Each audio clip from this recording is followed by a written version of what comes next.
Anna and the Fairy Children. Anna was 9 years old. She lived with her father in a farmhouse. Her father was a very busy businessman. 3 years ago, her parents had divorced. Since then, Anna lived with her father, while her younger brother, Peter, lived with their mother.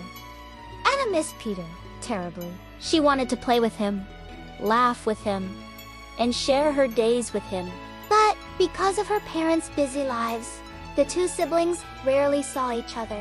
One day, Anna's father took her to a new school. Anna was excited, new friends, new teachers, a new beginning. But on her very first day, she noticed two girls whispering and giggling about her. Soon, those whispers turned into bullying. Every day, Anna came home crying. She told her father about the girls. At first, her father spoke to the principal, hoping it would stop.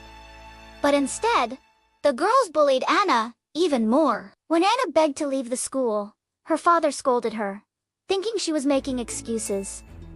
Anna felt lonely and helpless. One morning, when her father dropped her off at school, she did not go inside. Instead, she quietly walked away to the hill behind the school.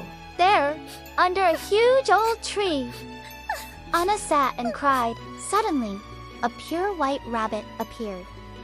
It hopped slowly, as if it was hurt. Anna noticed a thorn stuck in its paw. "Oh, poor thing," Anna whispered. Gently, she removed the thorn and tied a small piece of cloth around its paw. The rabbit looked up at her with shining eyes, then began tugging at her dress as if to say, "Follow me." Curious, Anna followed the rabbit. They passed through tall grass, over small wooden bridges, across sparkling streams, and past a roaring waterfall. Finally, the rabbit slipped through a tiny wooden door at the base of a tree.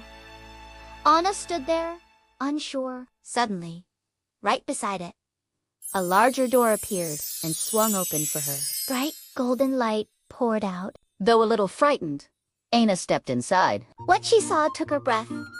Away, hundreds of tiny fairy children with delicate wings were laughing, flying, and playing together.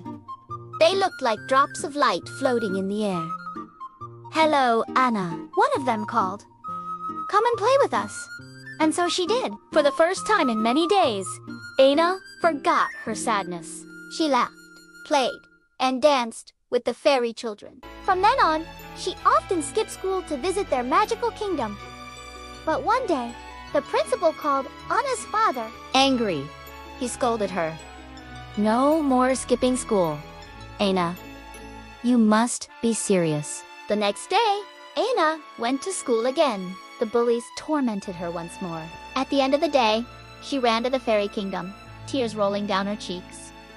The fairy children gathered around her. "Why are you so sad, Anna?" they asked softly. Anna sobbed.